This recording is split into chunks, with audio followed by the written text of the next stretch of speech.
Hey, welcome back to another thing that I still don't know if it'll have a name, but basically we're going to talk about anime. Last time I talked about Outlaw Star, and today we're going to talk about something totally different.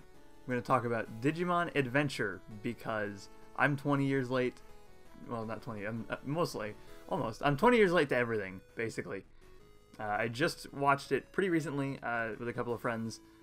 They, I don't want to say forced me to get into it, but sort of dragged me into it because Digimon Links came out and they had me play that, and then I didn't understand anything because I don't know anything about Digimon, and then we watched all of Digimon Adventure. So now I'm going to talk about the show. Right ahead of time, I'm going to say this one is probably going to be a little bit more spoilery than the Boku no Hero or Outlaw Star videos were, because I have notes about specific things that happen in here. There are some that, just because I'm snarky, I'm going to say isn't really a spoiler, for reasons that I'll get into later, but they're still technically spoilers. So if you haven't seen Digimon Adventure and don't want to be spoiled on a 20-year-old kid's show, then don't watch this video, I guess, because spoiler warning. So the first thing I want to mention is that this show, being a kid's show, is very stupid sometimes. A lot of people like to say that kids shows shouldn't be dumbed down, and a lot of the time that's true. They shouldn't talk down to their audience, but most kids shows are much stupider than anything made for like anybody above the age of 12, and this is no exception. Characters are very dumb in this, and weird, pointless thing, not pointless, but weird things happen that don't really make any sense. But the most dumb that I find usually shows up is in what the characters do.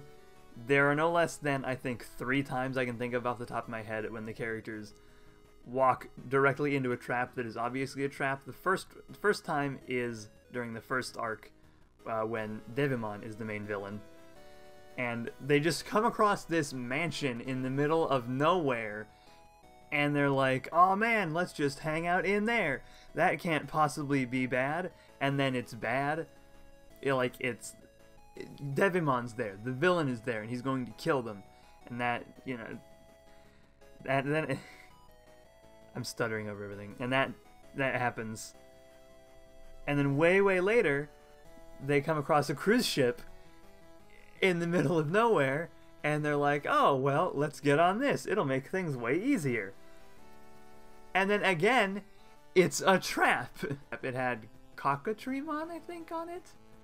Point is, villain, working for, I believe, Edamon was the villain at the time. Edamon, by the way, is one of the weaker villains. There's like 4 major villains in Digimon Adventure that they go through in the 54 episodes they have.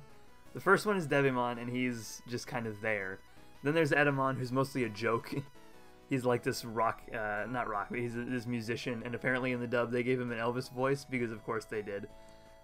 Then after that I think it's Vamdemon, who is a vampire and the least threatening out of any of them, because he's the dumbest.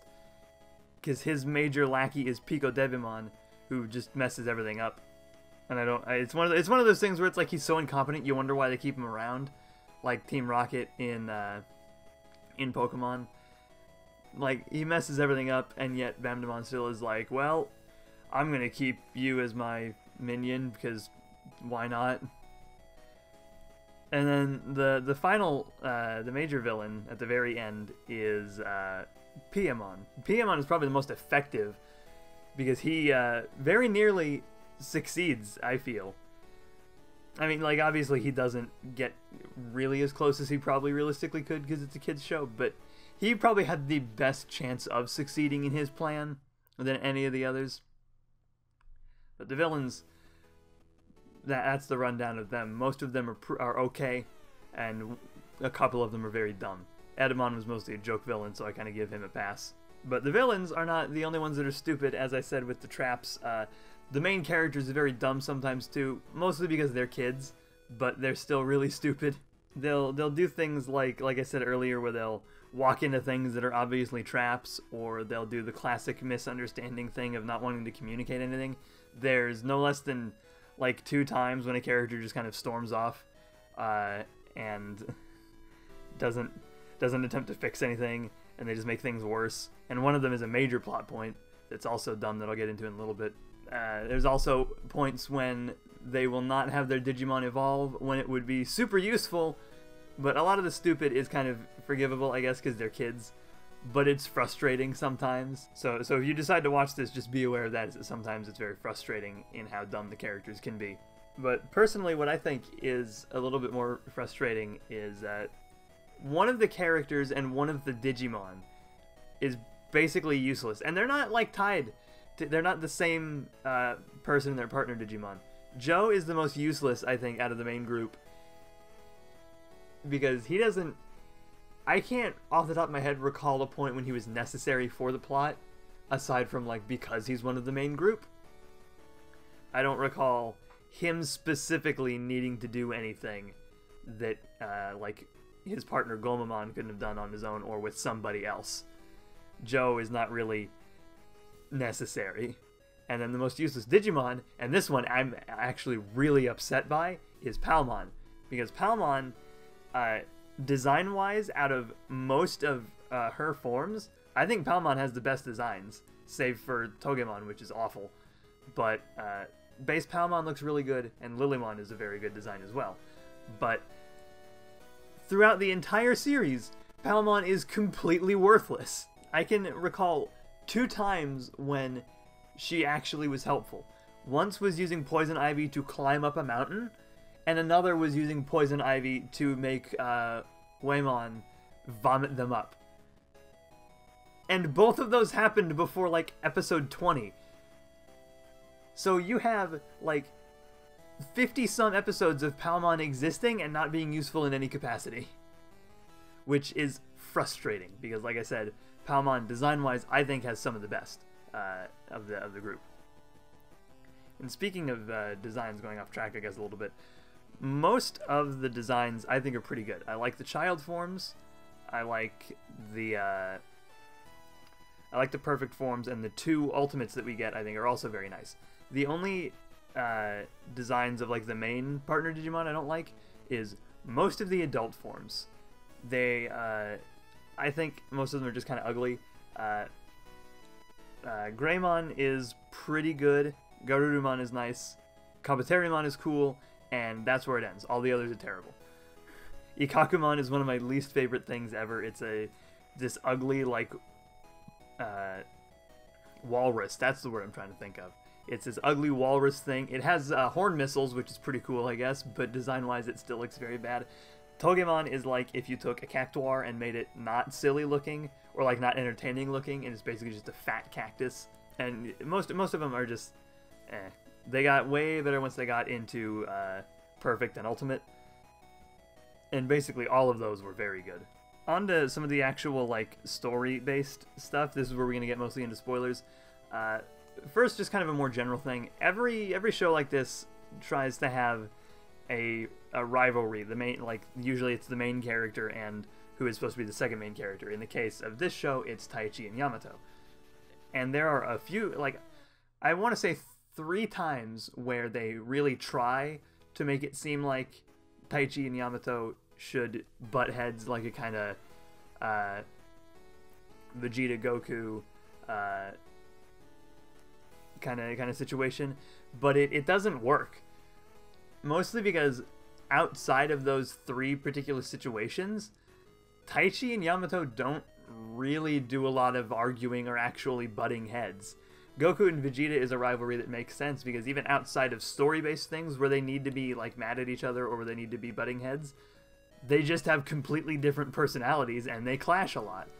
Outside of specific story-based parts in Digimon, Taichi and Yamato never really butt heads. Like, when they find each other after Devimon sets them on the different parts of File Island, because that's really what it's called, they run into each other and they're all happy, and then at the end of the episode, they're arguing about something that I can't remember, and then they're, you know, beating the crap out of each other.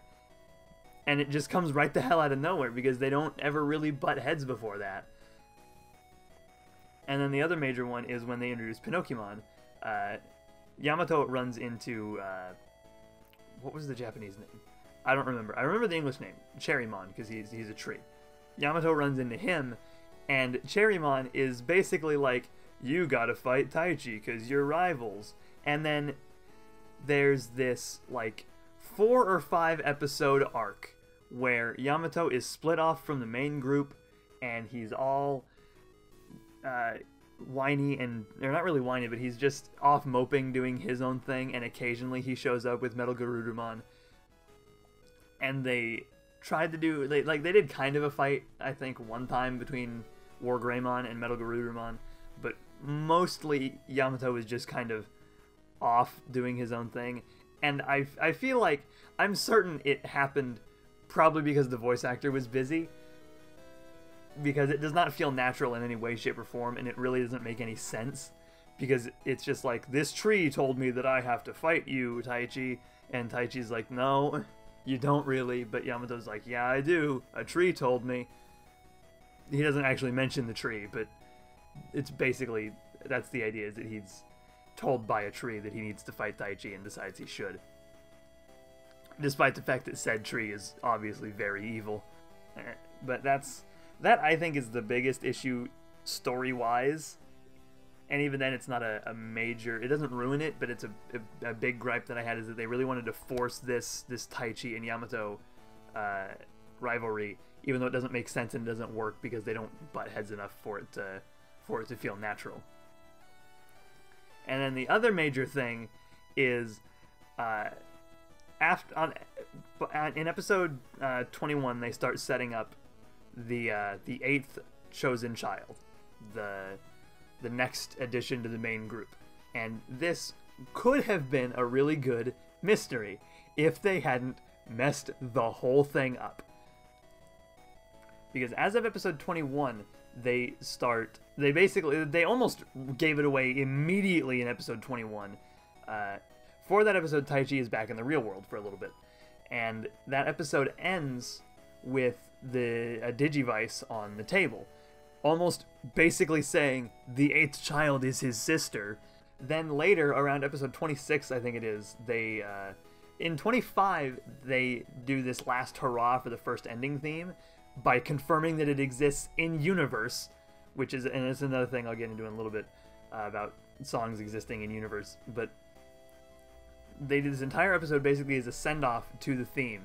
And then the next episode, 26, I believe it is,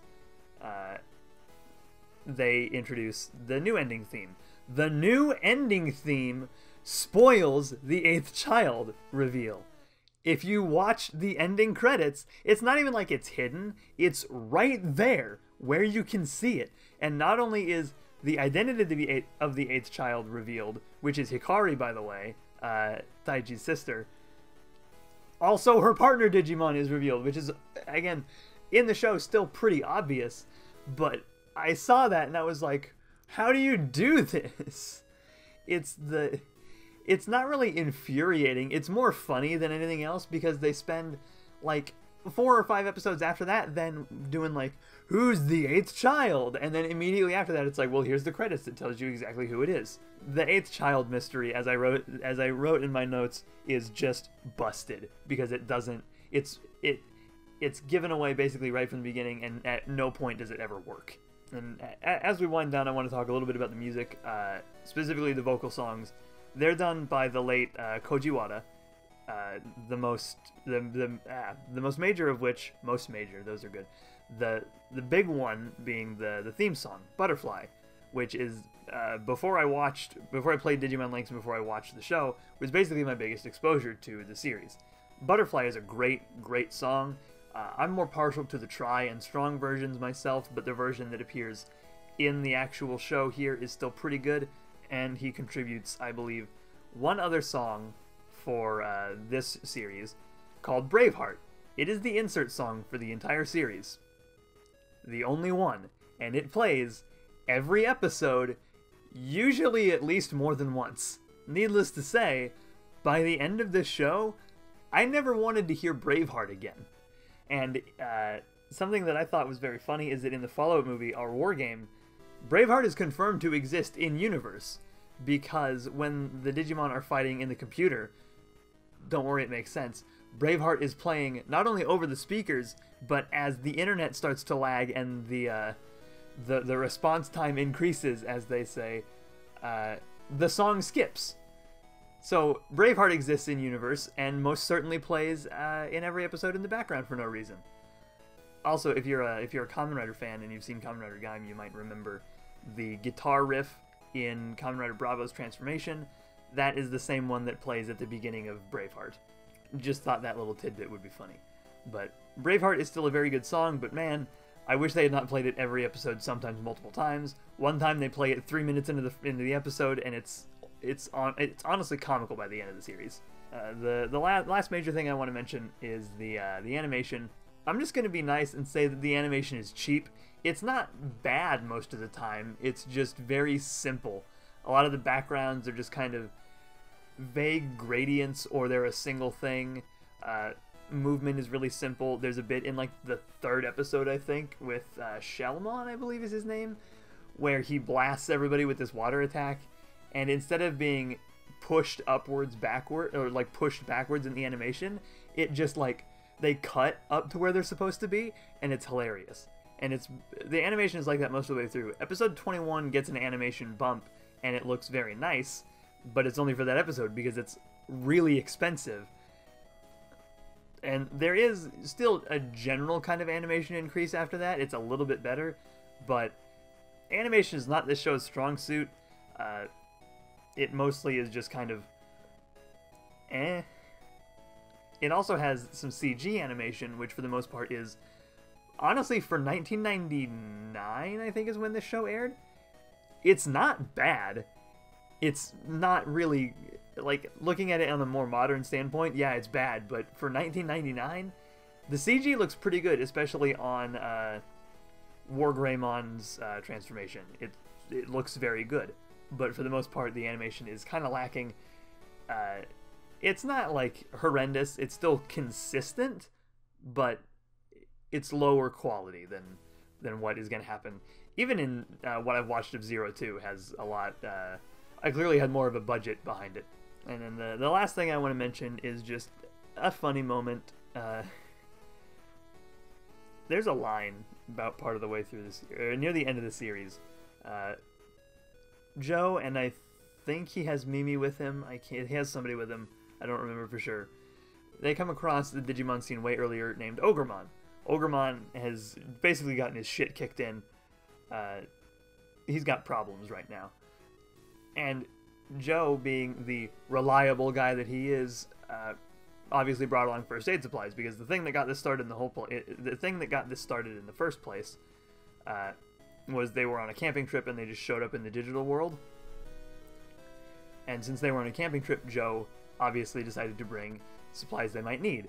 And so, of course, when you're going camping, the thing that you bring is toilet paper and not bandages. So he uses toilet paper to as a sling for Ogremon's broken arm. And then like the next episode, or the episode after that, when Leomon dies, as he is dying, Joe screams, "Toilet paper won't fix this!" which is my favorite line in the entire show.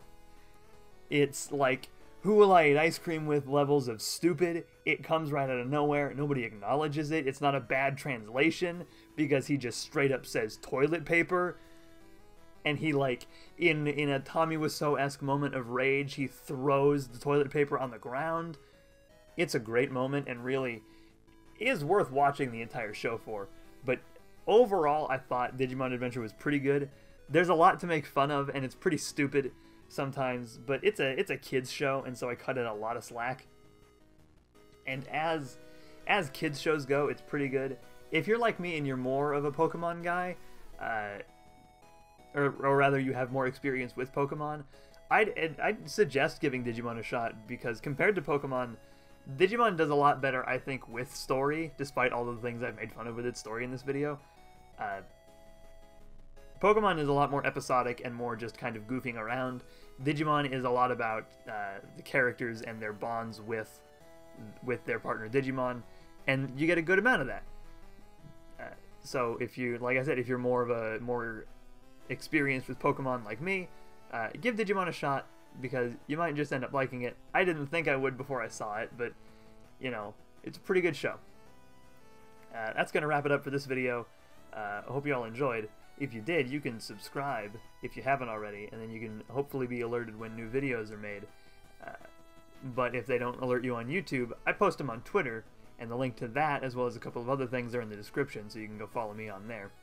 Alternatively, if you're new or not and you want to see some of the other stuff that I've done, then on screen right now are 2 videos that I did. The last one is the video I did on Outlaw Star, because I'm talking a lot about anime recently, and the other one is videos that I don't know because I haven't picked it yet. That's all for now, and I will see you guys next time.